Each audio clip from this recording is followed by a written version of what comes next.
Would you mind giving me a little bit of background? So my name's Joe. They introduce yourself in school. Yeah. I Have you had stand a up, do the walk, do the song and dance. Yeah. Yeah. I had a high blood pressure induced hemorrhagic stroke August 4th, 2016. So I just recently celebrated my 5-year stroke anniversary. It was, yeah, that wasn't fun. So that's how I Hmm. became part of the brain injury community. The type of stroke I had is, I've been told by several people in neurofield, I'm a walking, talking miracle, because I shouldn't be this. I shouldn't be as functional as I am. I do have a few deficits. Short-term memory is the worst. I'm kind of like Dory from Finding Nemo. But I'm Just keep it's swimming, swimming, swimming. Yeah, yeah, exactly. yep, yep, yep, yep, That's basically a day in a life. yep. And physically, I'm basically 100%, except for my right hand. I do have issues with my right hand, especially after it exhausts, after doing a lot of fine motor functions. I'll start to get tremors and I'll start to become very clumsy. I won't be able to grab onto things. I am not a clumsy person by nature, but I break so many things towards the tail end of my day, especially after doing things like that. But yeah, my stroke was it was a lot, but I've learned to live more life in the past 5 years than I did in the 39 years prior. Okay. Well, that's good. That's good feedback, Joe. And so I think in terms of your rehab experience, tell me a Yeah. little bit about what you've done so far. I know 5 years is a long time to go through in terms of rehab, but give me some insight into what you've done over the past 5 years. So I had physical and occupational therapy in the hospital for Okay. the month and a half I was in there, and then I had outpatient physical therapy for about a year or so, and then I did outpatient occupational therapy for about almost 2 years. And the physical stuff was just getting me to be functional again, getting me to walk without falling down. I guess that's the best way to put it. Okay. I didn't realize how many issues I had with my hand until I started becoming a little bit more clumsy. My occupational therapist picked up on it and she started working really hard with a lot of movement in my hand. What's funny is I was noticing with the Motus Hand, a lot of the places, the way it moves my hand, I was like, oh yeah, Kaylee used to do that for me, just to help it. And then she would help me with certain things like the putties and Mhm. certain band stretches to strengthen the little muscles in my hand. She helped me work with a weighted pen to help when I'm writing with the tremors in my hand, things like that. And after occupational therapy was done, I continued with the putty to help strengthen the little muscles, as well as the weighted pen. Basically, I use a weighted pen anytime I have to write. It's been very helpful. Sure. And I guess presumably that was just kind of increasing the inertia of the movements to actually make it easier to write. You have kind of like a slower task, or what would be the intention of using that weighted pencil? Just training, you mean? It's what's fun. What's I don't know the science behind it. There's an actual Okay. weighted pen that I purchased on Amazon that has like Okay. this perfect grip for me. Okay. And when I would write with a regular pen or pencil, it was chaos. Like when I Okay. say it's just the definition of chicken scratch. Okay. When I had the weighted pen, whatever it did, I guess it slowed me down. It was it went from chaos to just sloppy, and I'm a sloppy handwriter, so it was like, oh wow, Sure. that's perfect for Back me. to baseline. That Okay. exactly, and that's all I Yeah. asked. I don't want Yeah. more. I just Sure. want that. So Sure. it was very helpful. I suggest weighted pens to every brain injury survivor out there that's having trouble with their hands. Super helpful. Yeah, I presume it's whenever you can effectively increase the inertia of a system, Mhm. you're going to that by nature slowing it down, right? Because when you put weight on something, it's going to take more muscle forces to actually perform the task. It actually gives your brain longer to kind of react and actually learn from the sensory information that's coming in to modify the task, right? Because writing is interesting, right? We actually do feed forward predictions, right? You tell your brain, I want to write a letter A or whatever it is. And then you generate a motor pattern to write letter A. But what has to happen is you have to be able to know, okay, did I actually execute that? Or am I in the process of executing that task? Can I correct it? Like, hey, I'm going a little bit off course and it's looking more like a Right. vertical instead of like a diagonal. And so when you increase the inertia of a system, you give your brain and your sensory motor systems the capacity to actually um, see that online feedback and make corrections. And so it gives your body and your brain a bit more time to adapt online, as they say. So Right. yeah, that's kind of the underlying, that the underlying mechanisms there. And that is, your intuition is exactly right, though. It kind of slows it down. It's So that's an really cool. amazing description, by the way. That's the best Yeah, description I've ever heard.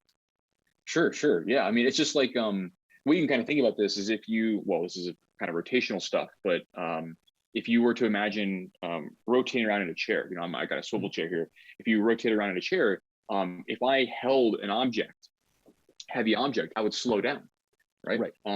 If same sort of angular momentum, I would hold a heavy object, I would slow down, and if I released it, I would go quicker. And there's less time to react to those things. So yeah, that's I never thought about that at all, but I did have like these little, like the tremors. That's the best way to describe it. So I would be in the middle, and then it would literally just be out of nowhere, just be chaos. It would just be. So when I started using a weighted pen, it literally it was just okay. It just slowed everything down. Oh wow! Hey, thank you for that description. That helped my brain. Yeah. Other way to think about it too is kind of like a shock absorber, right? It's kind of a damper, because a lot of those oscillations that we experience following neurologic injuries are these sort of higher frequency movements. And it really, there's a lot of reasons why that's the case. It could be damage to the cerebellum and sort of the ataxias, or it could be cortical ataxias as well, where these sort of feedback loops where you're trying to do a task, and what happens is you are over exaggerating and you get this oscillation effect and you get these tremors. But again, if you can slowly dampen those, and a great way to dampen things is to put weight on them when you do those, when you experience those tremors. So actually the Motus Hand kind of does a very similar thing. The other idea here is it's kind of like a low pass filter where the muscle itself, that actuator, can actually dampen those tremors as well, because it does have that ability to kind of resist against you a little bit, provide a little bit of additional force. And so that's one of the nice reasons we think that we're getting some of those effects in the sort of the tremors, sort of ataxia world. So there we go. A little bit of dive into some neural mechanisms of how robotic devices can help and how a weighted pen can help you write better. So very good. Well, Joe, actually, my main goal, one of my main roles is to be helpful for all of those that are using the Motus Hand, Motus Foot, as well as people who want to know more about the systems. And so to that end, what can I do to be helpful for you today? Well, actually, in explaining the system itself, okay, so how you're affiliated with this? Were you the creator? Were you the science behind it? Were you the brain behind it? Oh, good question. Yeah. So I was involved in the clinical trials early on with the sort of validation and testing of the Motus Hand. And so the devices have been around for the better part of 20 years in their very, very first iteration. And they went through a series of sort of NSF funded, let's make a device that does this cool thing.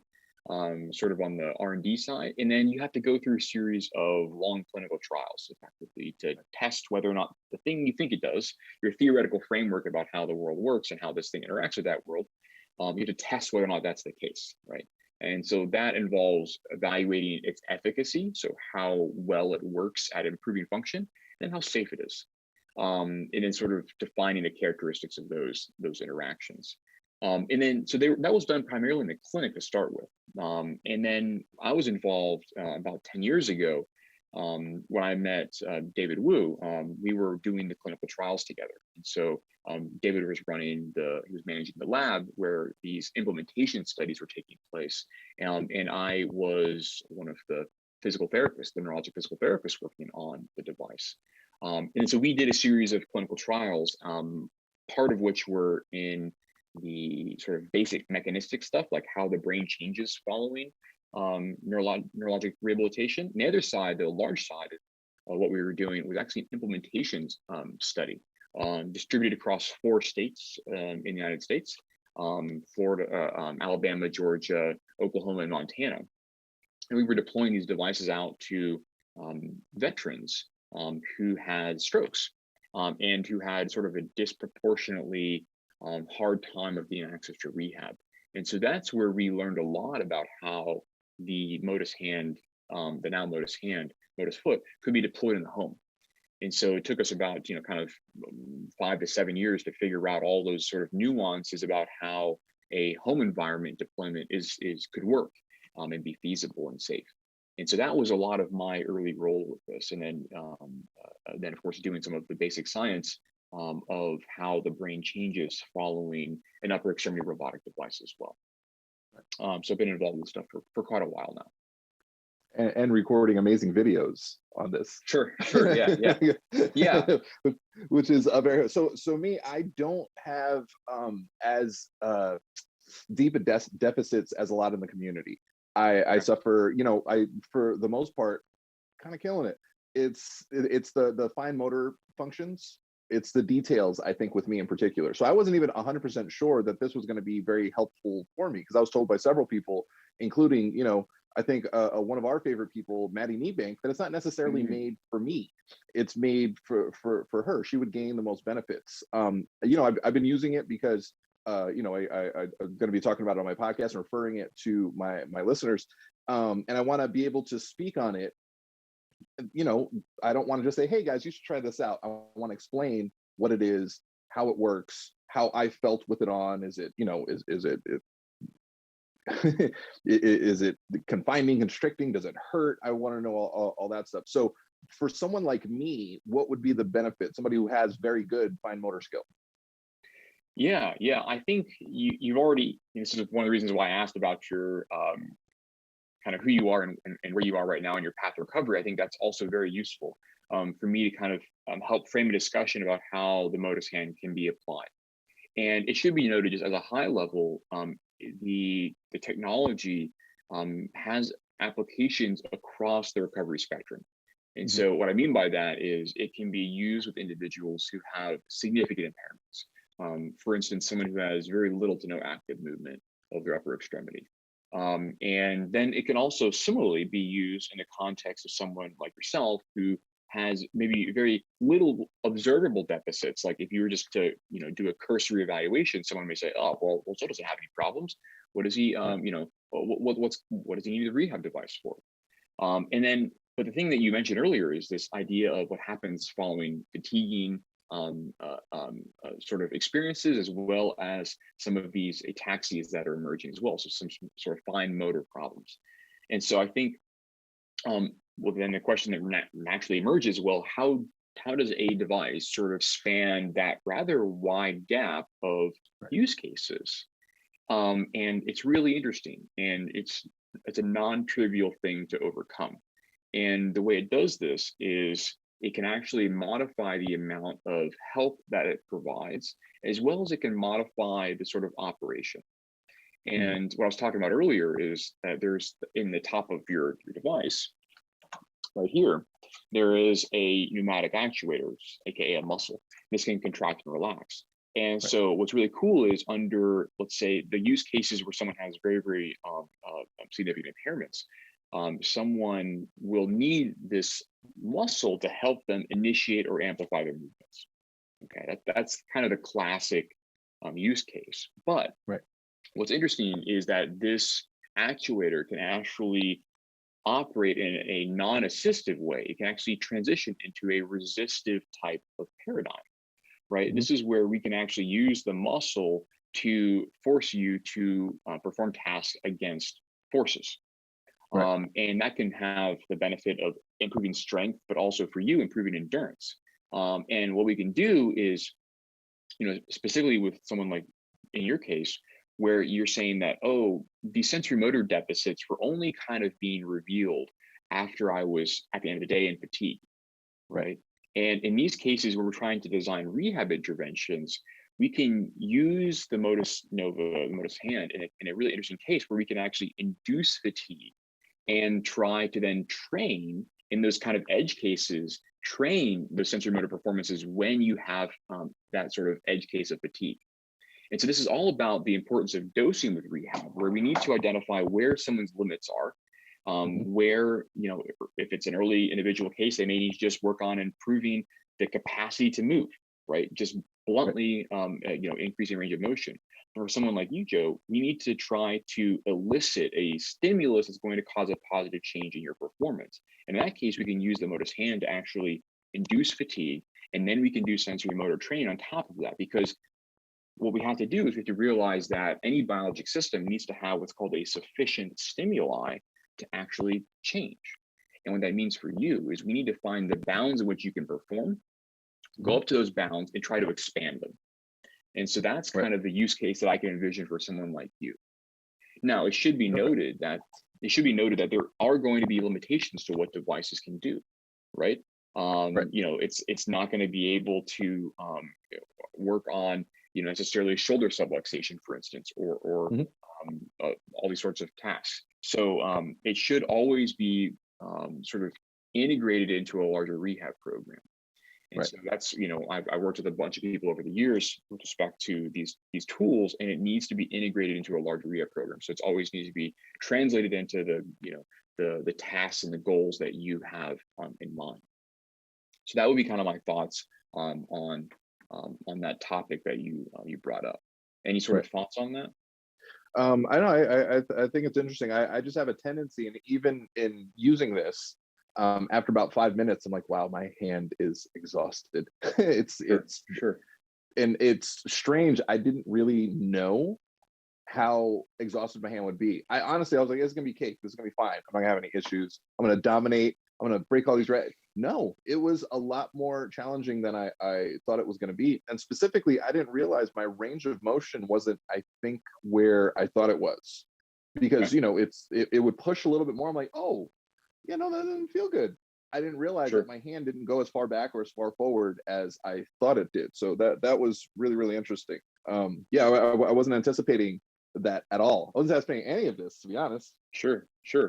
Well, that's good. I mean, having a surprise, I think the other nice thing about having a robotic device is it provides some ground truth, right? It provides some objective reality to like what we infer about our own internal sort of state, right? Like, I think I can do X, but let's measure it, right? Let's trust but validate, right? That's or trust but verify. So I think robotic devices can provide that ground truth for us and as a comparator across time. And so that's the other really beautiful thing I love about these systems, that even if you do have a few impairments, we can use it as an objective quantification, provided it has that ability to detect those limitations and those sort of performances. And we can do that because we do have the high fidelity data.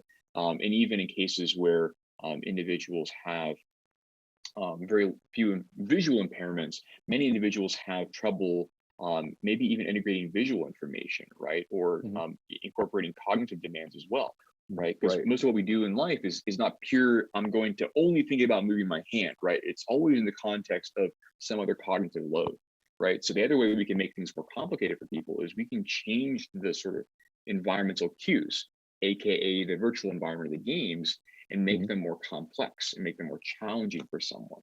And so there's a variety of ways on the mechanics side as well as in the virtual environment side to make things applicable for a variety of individuals with different levels of impairments.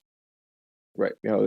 It's fascinating. And, I do suffer short-term memory, and in playing the space shooter game, even that, it's a lot of, it's a lot of processing, like in not even in the moment, in the second. So that was something interesting I wasn't expecting either, because I'm a gamer. I game all the time. Sure. It's different using my thumbs as opposed to my entire arm. Yep. It was a lot more exhausting, not necessarily on my arm itself, but my brain. Afterwards, I was like, oh yeah, I think I might need another cup of coffee.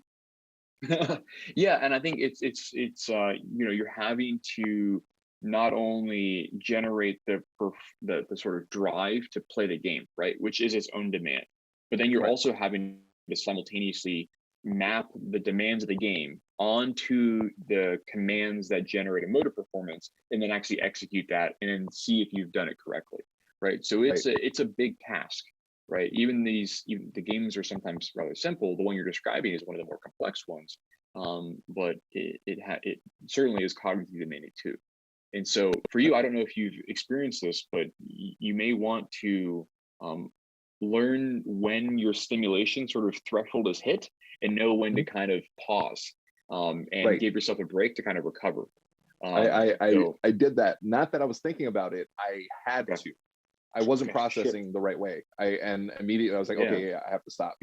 I almost Yeah. became overwhelmed because of the stimulation. And I don't Sure. necessarily have that all the time. Like it's very rare, but in that moment it was. I think it's because it was new. It was just something new and I wasn't expecting. And it wasn't just the visual stimulation, but also the stimulation of something on my body, as well Sure. as something moving my body. It was a bunch of different things all at once. So yeah, I definitely did that. I took a step back because I kind of had to. Yeah, and I think, we talk about improvements in range of motion, right? We talk about improvements in needing less and less assistance, becoming more independent. But you're hinting at this other really important metric that we can quantify over time, and that is how much sort of mental bandwidth do we have, right? How much can you actually sustain a task? And we can measure this over time and say, okay, well, are you able to sustain longer and longer bouts of cognitively and physically demanding tasks, right? That's a useful metric by which we can quantify improvement as well, especially for someone like you who does have much more sort of high level functional capabilities. It's fascinating. That really is. I didn't even think about that because this is something you look at it. It's like, yeah, it's going to help your hand, but no, it can also help at least identify your mental deficits or your cognitive deficits. Yeah, for a split second, I was like, yeah, I need to stop now. I'm literally going to freak out. Yeah. Well, this is really good. Well, actually, Joe, I don't know if you would like to go through a quick assessment, kind of figure out what we have in terms of range of motion. But I'd be interested if we could walk through this really quickly, just so I can see. And this could be our kind of baseline together.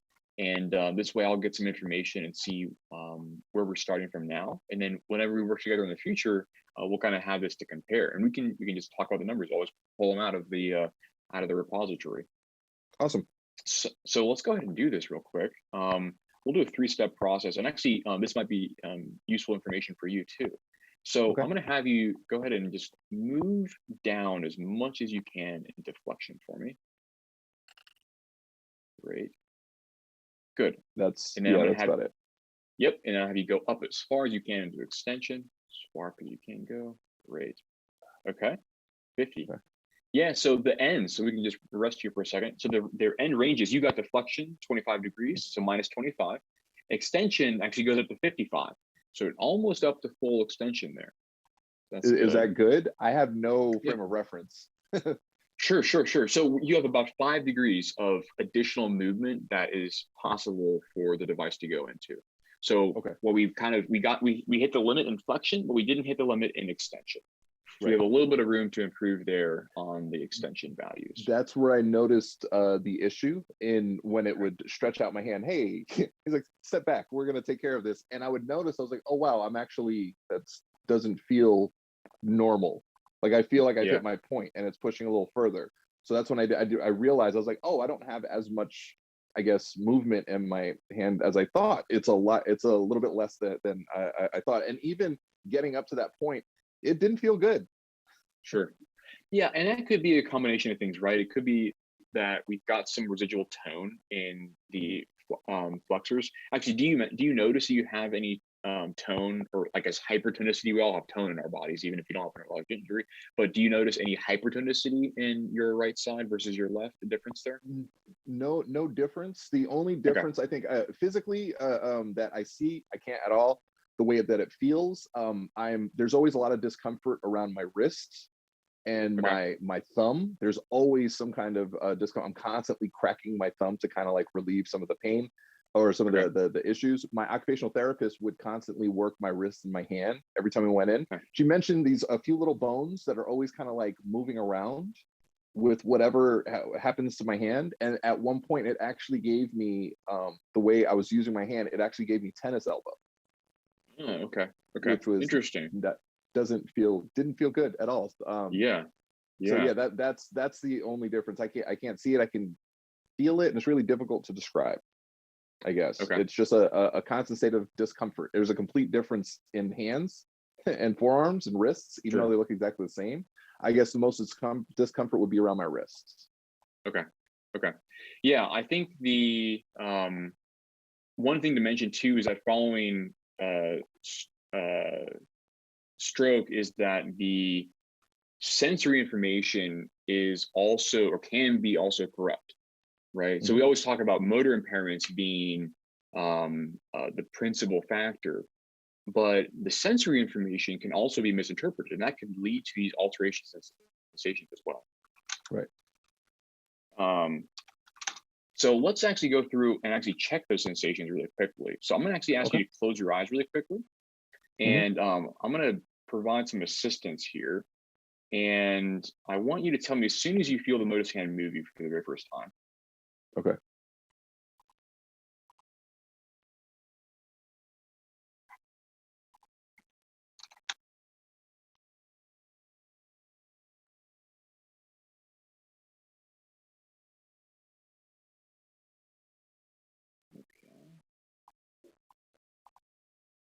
I heard it, but I didn't feel it.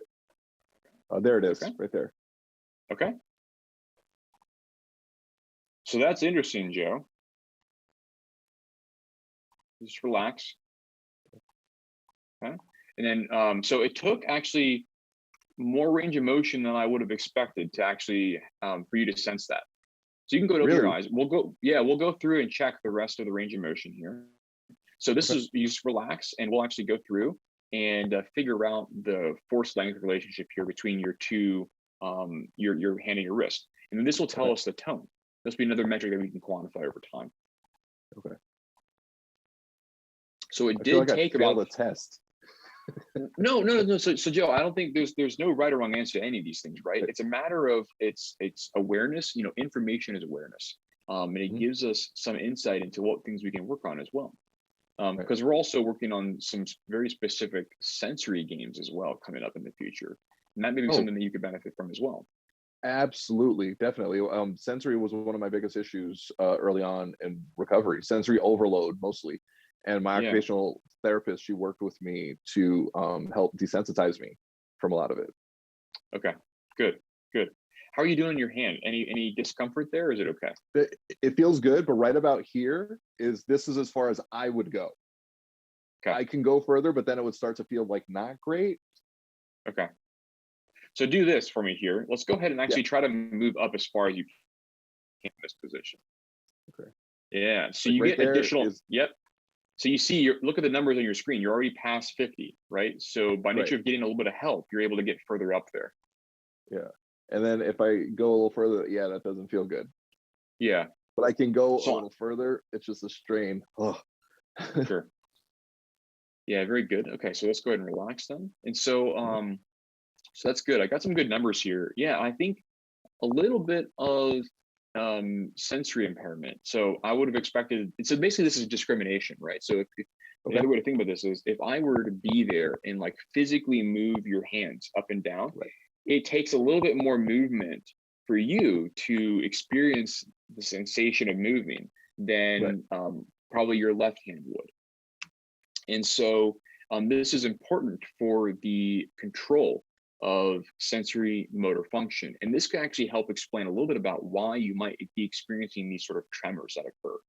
So by the way, they're happening right now. They are? Okay. Yeah. Yeah. I think that could also be muscle fasciculations as well. If it's just, if your muscles just kind of twitching, kind of fasciculating like this. Actually, I can see some reasonable movement here. So that is possibly some tremor. But that sort of reduction in sensitivity of the sensory signals could help explain why we get some of these oscillation effects, which are basically tremors. And so if you want to try to reduce the tremors, we want to try to improve the sensitivity of your sensory system. So that could be one thing that we would want to work on. Okay. Yeah. So I got some good information here, and I don't know if you'd like me to, but we could certainly make some modifications to the actual activities to make it more challenging if you'd like. Hey, I trust in the Dr. Nick. Okay. So I'm I gonna mean, actually make a couple you're the modifications expert, here. so I go by, yeah, I go by what you would advise. I would not go against anything that you say because I trust you. Sure. Well, thanks, Joe. I appreciate that. But I think this is also an iterative process. So what I'd very much like to do is to make a couple of changes and you to let Okay, me know how those changes are working for you. And then we can work for sure. together, right? This is a collaboration, I think.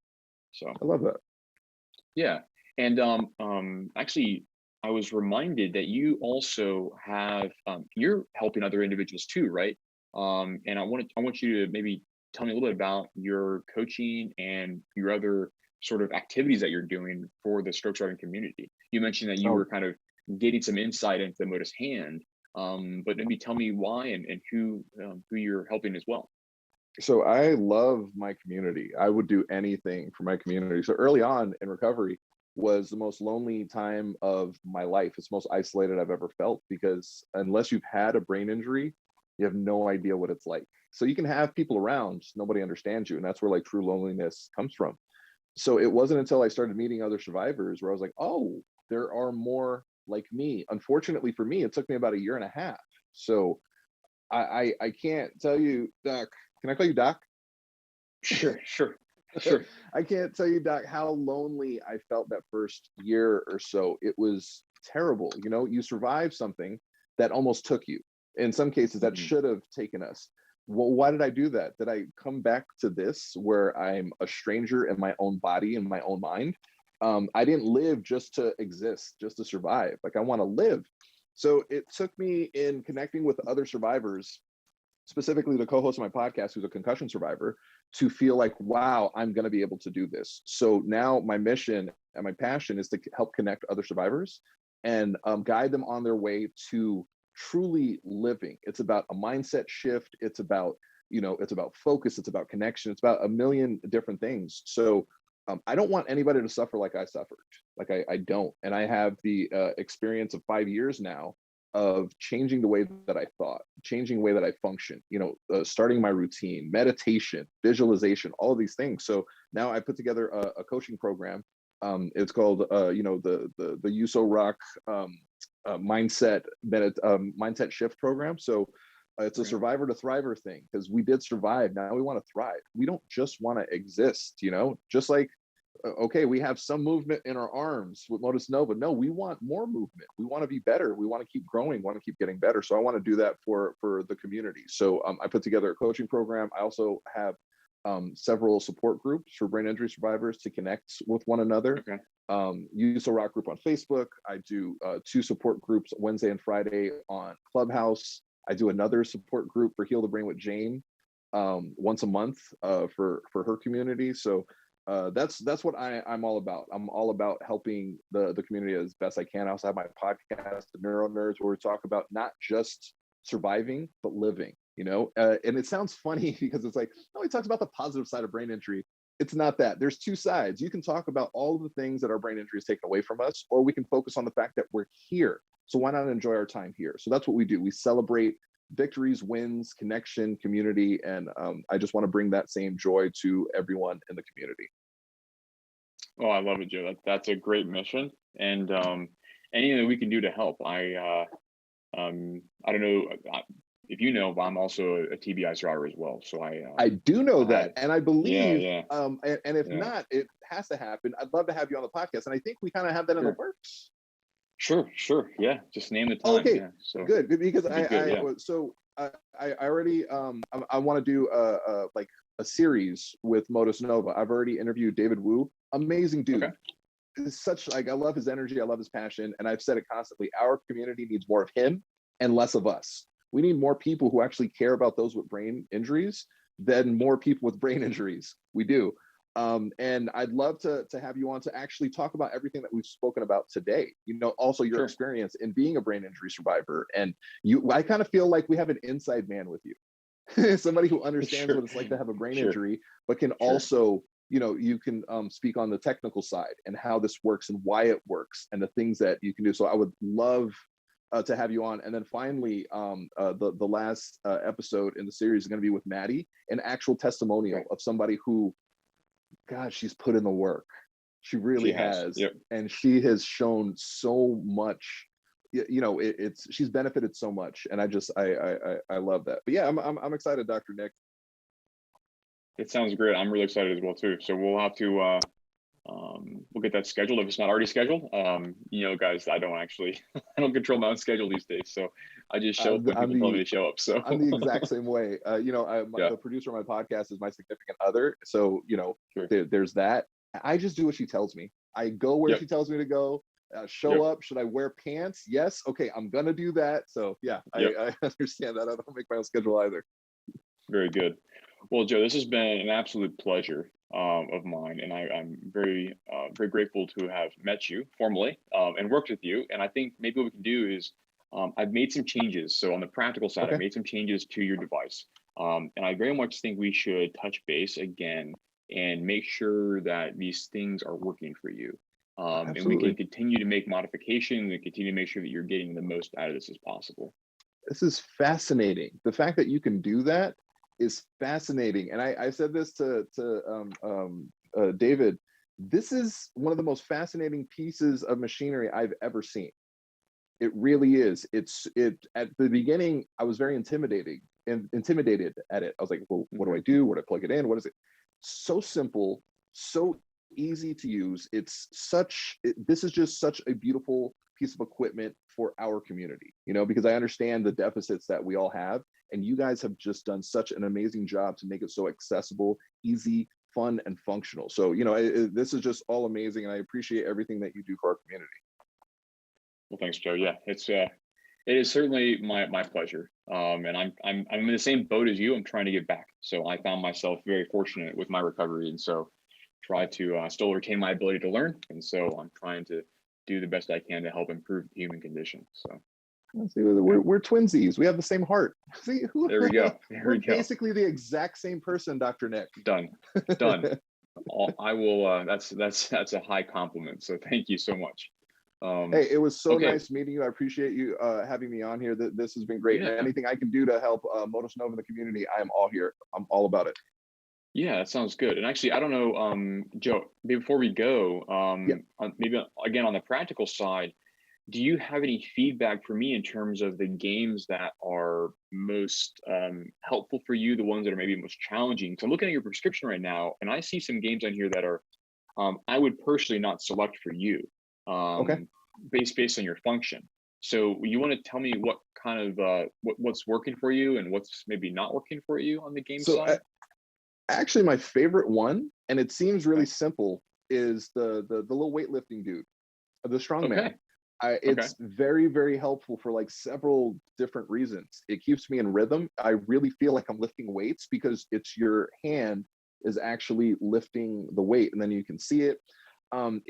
It seems so simple, and it seems so almost, and I don't see this in a disrespectful way, and it seems almost childlike, the game. Sure.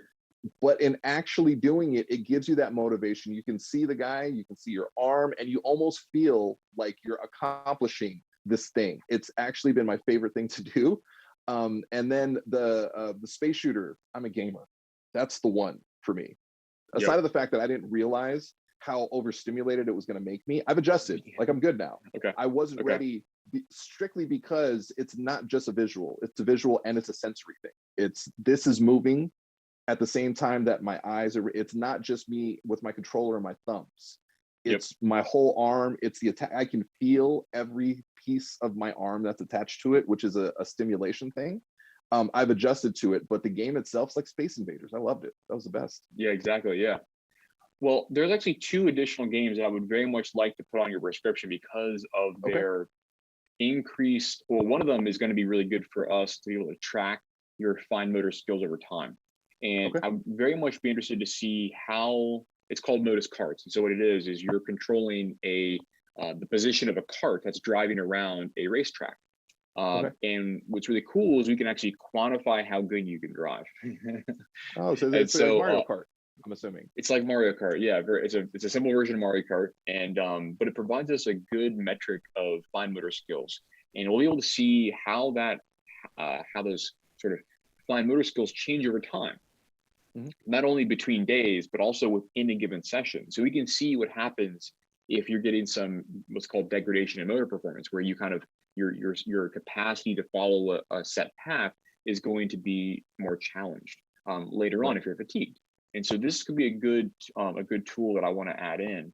But I also didn't want to overload you with too much. And so I was wondering if there was maybe a game that you didn't like so much that I could remove. No, you know, and even if I loved, like I love the strong, I love strongman. I really do. But if you're like, yeah, that's not really the one, take it out. I trust in you 100%. Like I do. You're the expert, and anything that you say stays, anything you say goes. I'm 100% on board, because I think that's how we all should be. You know, we're working this synergistically, and you know, it's my job to you know, work on these things. It's your job to say, hey, I think this is going to be the one for you. So I trust you 100%.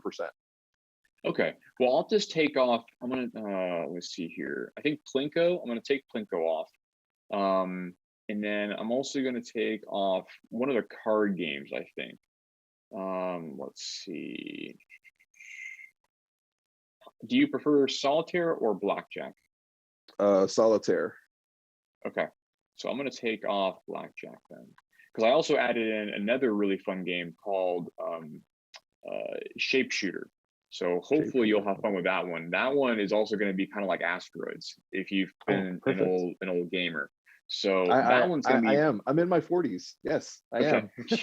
But no, or rather maybe playing old games. You get my my descriptors correctly in the correct order. So yeah, this is so that's updated on your side. The range of motions are updated too, because I think you actually have more available range of motion than the device was playing in. And I think it's going to be important for you to really work on those extremes, right? At some point, we need to figure out, like, really trying to get some additional strength up there into those higher ranges of motion.